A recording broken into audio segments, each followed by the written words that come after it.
Kali ini aku bakal ngebahas sesuatu yang aku suka, sesuatu yang mungkin kalian juga suka. Makanan favorit aku, mie instan. Teman-teman, apa sih yang perlu dilakuin ketika teman-teman mau makan mie instan? Beli, oke, beli ya. Nih ceritanya aku nggak punya mie nih ya. Misal aku mau makan mie instan gitu. Terus yang aku lakuin, pertama, aku pasti siap-siap dulu gitu ya buat ke warung gitu. Ganti baju dulu, udah gitu pergi ke warung, belum lagi ngantrinya. Udah gitu beli mie-nya. Setelah itu udah pulang ke asrama, ganti baju, pakai baju asrama. Setelah itu turun ke dapur, belum lagi ngantri gitu ya di dapur teh gitu.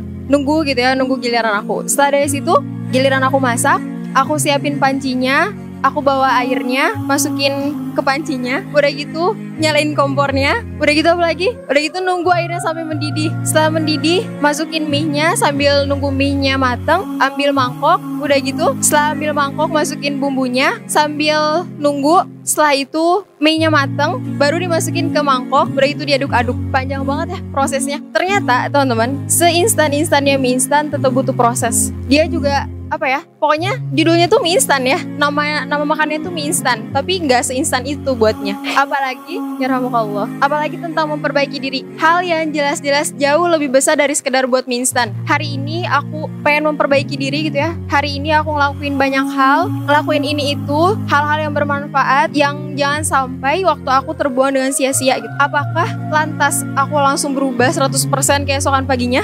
Enggak ya teman-teman, karena berubah itu bukan cuma tentang mengganti apa yang kita kerjakan, tapi yang lebih besar dari hal itu gitu ya, yaitu mengganti apa yang sudah kita biasakan. Contoh gitu ya, dulu aku yakin gitu ya teman-teman di sini pasti punya kebiasaan buruk yang mungkin sampai hari ini masih ada gitu ya, yang aku yakin teman-teman juga lagi berjuang buat ngeganti kebiasaan buruk itu jadi kebiasaan baik. Dan yang harus kalian tahu, kalian ya gak sendiri gitu ya. Dulu aku bilang sama diri aku sendiri, aku pengen berubah jadi lebih baik lagi.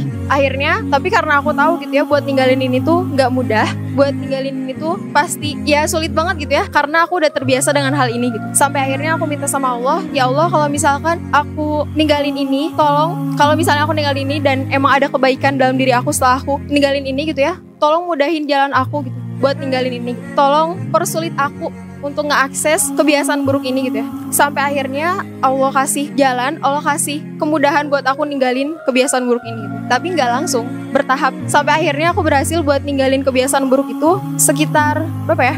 3 bulan, 6 bulan, ya segituan lah ya. Pokoknya aku ya sempet berhasil lah. Ternyata setelah dari situ, ujian Allah tuh nggak berhenti sampai di situ teman-teman. Ternyata ketika aku ninggalin itu, Allah uji lagi aku dengan hal yang sama, tapi dengan level yang berbeda. Kali ini lebih sulit lagi, lebih berat lagi buat ninggalinnya gitu. Dan iman tuh kan naik turun ya, alibi sih sebenarnya ini. Iman tuh naik turun. Dan ketika waktu itu mungkin aku ya lagi futurnya gitu ya, lagi futur-futurnya. Terus aku ngelihat celah di mana kayaknya nggak apa-apa deh, sekali aja gitu ya. Sekali ya Allah nggak apa-apa gitu ya. Pengen ngerasain lagi rasanya ada di posisi itu gitu ya. Sampai akhirnya ya ngelakuin itu lagi gitu ya, balik lagi ke kebiasaan dulu gitu ya. Akhirnya ya nggak lama dari situ ya aku sadar ternyata aku udah balik lagi gitu ya ke kebiasaan buruk itu. Ya sedih, kecewa gitu ya. Ternyata waktu itu aku udah korbanin gitu ya, keberanian itu aku bayar dengan cuman apa ya, ketika aku putur doang, ngerti gak sih maksudnya, kayak gak sebanding gitu. Sampai akhirnya aku sadar gitu ya, ternyata gak harusnya kayak gini gitu. Akhirnya singkat cerita aku tata lagi, aku berusaha lagi gitu ya buat membiasakan mengganti kebiasaan buruk itu lagi. Tapi kali ini aku gak mau kalah lagi gitu.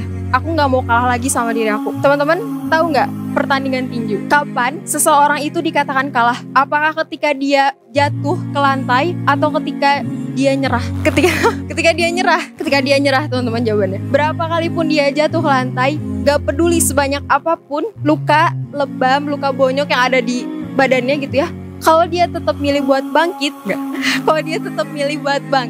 pertandingan itu bakal terus berlanjut dan dia masih punya kesempatan untuk menang. Sama halnya kayak kita gitu ya. Berapa kali pun kita jatuh, seberapa banyak pun air mata yang keluar dari mata kita, sedalam apapun rasa kecewa yang kita rasain, kalau misalnya kita milih untuk bangkit, kita masih bisa ada kesempatan untuk menang. Dari apa? Dari ego, dari nafsu, dari diri kita sendiri.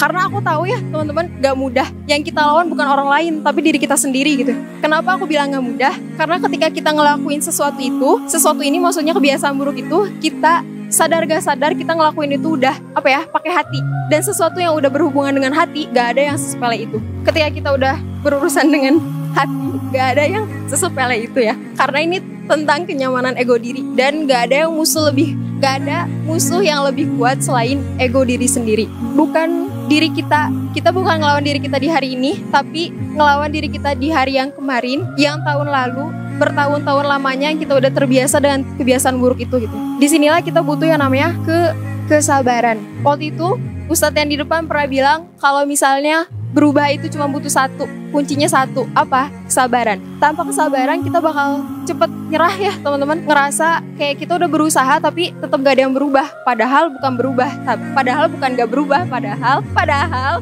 bukannya gak berubah, tapi masih dalam proses untuk berubah. Kalau mie instan aja yang jelas-jelas instan butuh waktu agar siap dimakan, apalagi hal besar seperti memperbaiki diri. Wajar kalau misalnya kita butuh waktu yang panjang gitu ya, waktu yang gak sedikit gitu ya. Kita cuma perlu untuk sabar lagi gitu ya. Emang gitu ya, teori itu gampang, tapi aplikasinya susah. Tapi jangan sampai gitu ya, kita lupa kalau misalnya kita punya Tuhan yang maha segalanya. Kita minta sama Allah untuk dikuatin, untuk diistiqomahin dalam memperbaiki diri gitu. Karena teman-teman, aku yakin teman-teman yang di sini pasti pengen jadi orang-orang yang beruntung. Dan teman-teman tahu siapa yang paling beruntung? Orang-orang yang menjadikan hari ini lebih baik dari hari kemarin. Dan orang-orang yang merugi siapa? Orang-orang yang hari ini tuh nggak ada bedanya sama hari yang kemarin gitu ya. Jadi pastikan hari esok lebih baik dari hari ini gitu ya. Waktu itu Tenatisa pernah bilang gitu ya, pahala sabar tuh nggak ada batasnya, maka sabar juga nggak ada batasnya. Selama kita hidup, selama itu juga kita sabar, dan kesabaran itu harus kita teguhkan.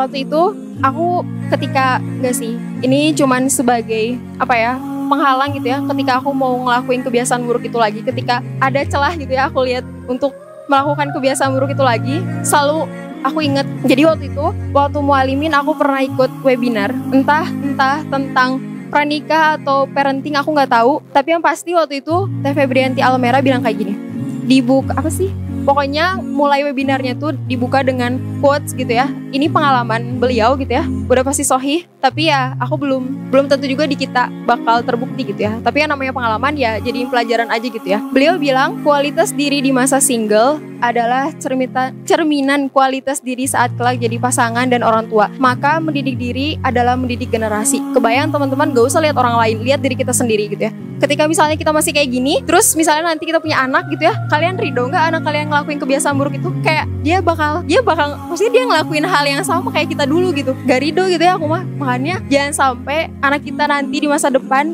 ngelakuin hal yang sama gitu ya, kebiasaan buruk kita gitu ya. Jangan sampai. Makanya teman-teman semangat terus untuk memperbaiki diri. Kalau nggak sekarang mau kapan? Terakhir, salam dari aku, rekan pertempuran nafsu dan rasa.